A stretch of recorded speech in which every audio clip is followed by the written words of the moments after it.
24 नवंबर साल 2009 Jon Jones नामक एक 26 वर्षीय व्यक्ति दुनिया की सबसे खतरनाक गुफा नटी पट्टी में घुसता है। ये गुफा पहले से ही बदनाम थी क्योंकि इस केव के रास्ते बहुत ज्यादा सकरे और टेढ़े मेढ़े थे, जिनमें कई बार ऐसे हादसे हो चुके थे कि लोगों को वहां से रेस्क्यू करवाना पड़ा था।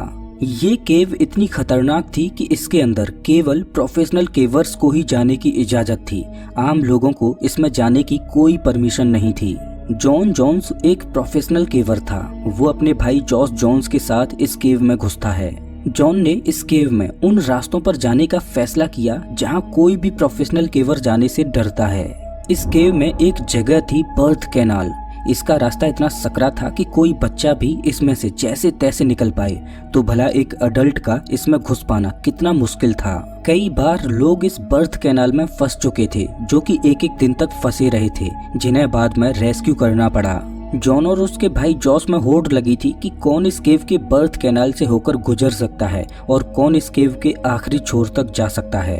अब जॉन और उसका भाई जॉस दोनों ही पतले और फिट थे, जिन्हें उस बर्थ कैनाल से गुजरने में शायद कोई दिक्कत नहीं होनी चाहिए थी। नटी पट्टी केव सिर्फ पतले रास्तों की वजह से ही फेमस नहीं थी, बल्कि इसमें रास्तों की एक भूल भुलैया सी बनी थी। तो बर्थ कैनाल के रास्ते को ढूंढ पाना ही अपने आप में एक चुनौती थी। और सबसे बड़ी बात ये कि इस केव का जो मैप बनाया गया था वो पूरा नहीं था, क्योंकि इस केव में कई रास्ते ऐसे थे जिन पर कोई जाने की हिम्मत नहीं रखता था, क्योंकि वो रास्ते बहुत ही ज्यादा सकरे थे, जिस वजह से उनका कभी मैप बन ही नहीं पाया। जॉन और जॉस केव के तंग रास्तों में रेंगते हुए आगे बढ़ रहे थे। अब चूंकि ये प्लान जॉन का था तो वो आगे चल रहा था। जॉन को क्या पता था कि उसका ये प्लान उसे एक मुसीबत की ओर धकेल रहा है।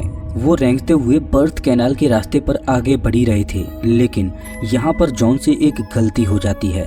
जॉन जब आगे बढ़ रहा था तब उसे ये नहीं पता चला कि बर्थ कैनाल का रास्ता कौन सा है। गलती से वो एक दूसरे रास्ते पर मुड़ जाता है, जो कि बर्थ कैनाल वाले रास्ते से भी ज्यादा खतरनाक और सकरा था। मैप के अनुसार जॉन को बर्थ कैनाल में जाने के लिए इस राइट वाले रास्ते पर जाना था, लेकिन गलती से वो इस लेफ्ट वाले रास्ते पर मुड़ जाता है, जो कि अभी भी अनएक्सप्लोर्ड था। ये गलती शायद जॉन की आखिरी गलती साबित हो सकती थी।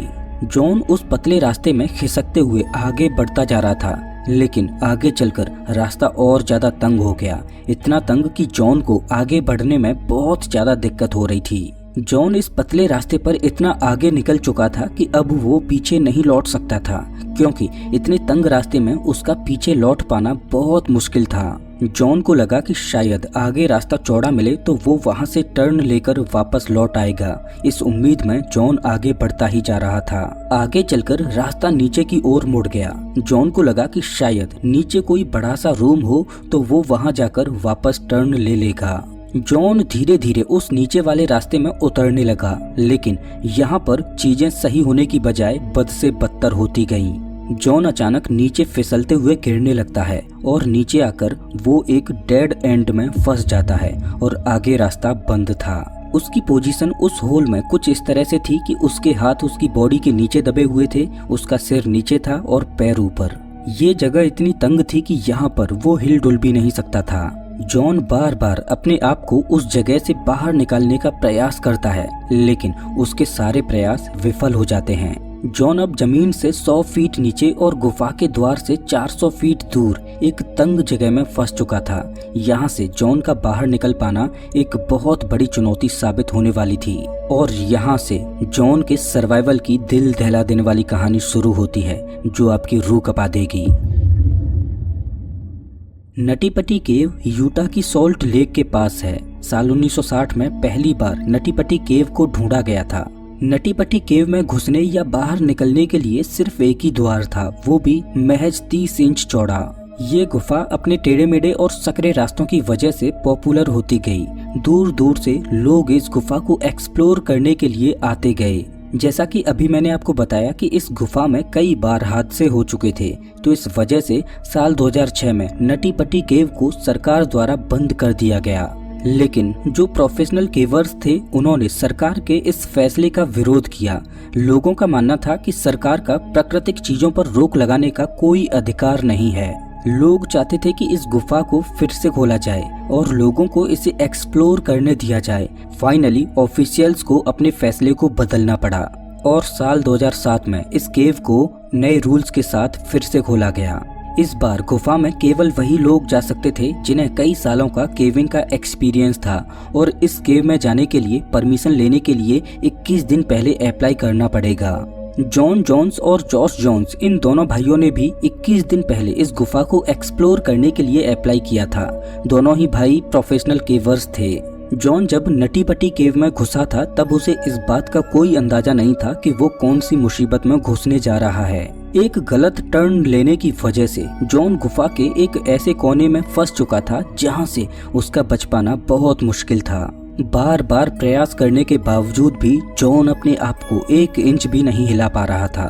थक हार के उसने अपने भाई को सहायता के लिए बुलाने के लिए जोर जोर से आवाजें लगाना शुरू कर दी। उसकी आवाज सुनकर जॉस उसके पास आता है तो जॉस को अपने भाई की सिर्फ टांगें दिखाई दे रही थी। पहले उसको लगा कि ये इसके अंदर घुसा कैसे। जॉस ने पहले तो अपने भाई की इस हालत का मजाक उड़ाया, लेकिन जब उसे एहसास हुआ कि उसका भाई सच में बहुत बड़ी मुसीबत में फंस चुका है तो जॉस के होश उड़ गए। जॉस ने अपने भाई की टांगों को पकड़कर पूरी ताकत से खींचना शुरू कर दिया, लेकिन ये जगह इतनी सकरी थी कि जॉस अपने भाई को खींचने में असफल रहा। अब जॉस के पास अपने भाई को बाहर निकालने के लिए सिर्फ एक ही ऑप्शन बचा था, रेस्क्यू टीम को बुलाने का। लेकिन गुफा के इतने अंदर मोबाइल के नेटवर्क नहीं थे, तो वो अपने भाई को सांत्वना देकर इमरजेंसी कॉल करने के लिए गुफा से बाहर आता है। बाहर आकर वो इमरजेंसी कॉल करता है और रेस्क्यू टीम को बुलाता है, लेकिन बचाव दल को नटी पटी केव तक पहुंचने में अभी भी 3 घंटों का और समय लगने वाला था। 3 घंटों के बाद बचाव दल की पहली टीम गुफा के मुहाने पर पहुंच जाती है। इस रेस्क्यू टीम को लीड कर रही थी सूजी मोटोला, जो कि एक प्रोफेशनल केवर थी। सूजी उस तंग गुफा में घुसते हुए जॉन के पास पहुंचती है और जॉन की स्थिति का जायजा लेती है। धीरे धीरे अन्य बचाव दल की टीमें भी यहां पहुंच जाती हैं। इसके बाद प्लान बनाया जाता है कि जॉन को पुली सिस्टम लगाकर रस्सियों से खींचा जाएगा। अभी तक घटनास्थल पर रेस्क्यू टीम के साथ डॉक्टर्स भी पहुंच चुके थे।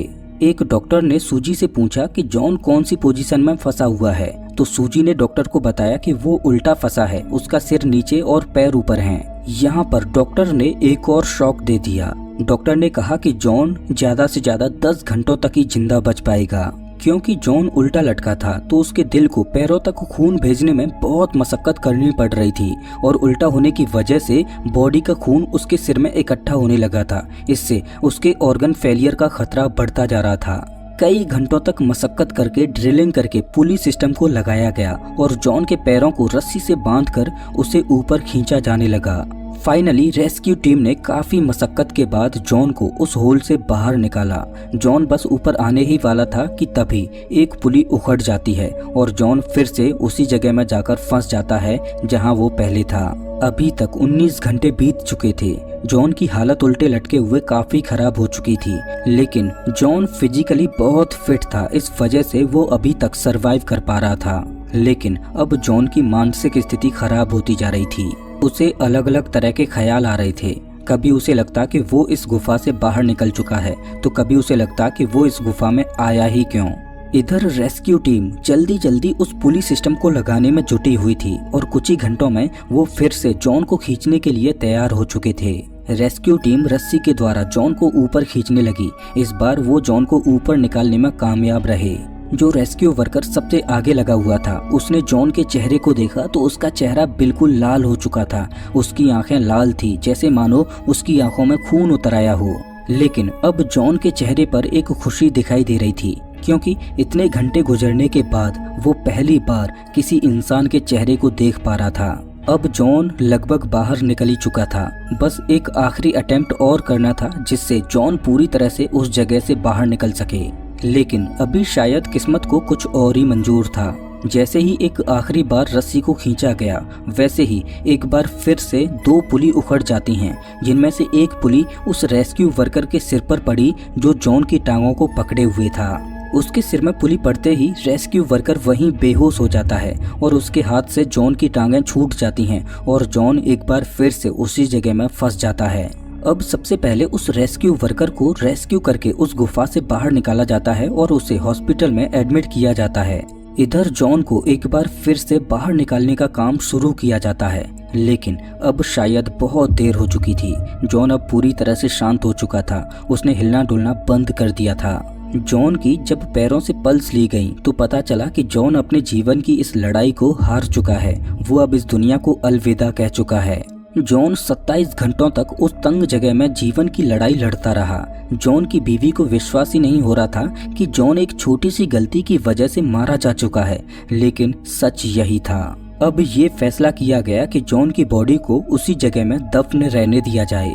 इस दुर्घटना के बाद सरकार ने नटी पटी केव को ऑफिशियली बंद कर दिया। आज भी जॉन की बॉडी नटी पटी केव में उसी हालत में मौजूद है और नटी पटी केव को आज जॉन की समाधि बना दिया गया है। दोस्तों, ऐसी ही एक और घटना घटी थी जिसमें फ्लॉयड कॉलिंस नामक एक व्यक्ति एक केव को एक्सप्लोर करने के लिए घुसता है और वो उसमें फंस जाता है और 18 दिनों तक वो उस केव में फंसा रहता है। 18 दिनों के बाद फ्लॉयड के साथ जो हुआ उसे देख आपकी रूह कांप जाएगी। फ्लॉयड कॉलिंस की इस दिल दहला देने वाली घटना को आप स्क्रीन पर दिख रही इस वीडियो में देख सकते हो। मैं आपको वहीं मिलता हूँ।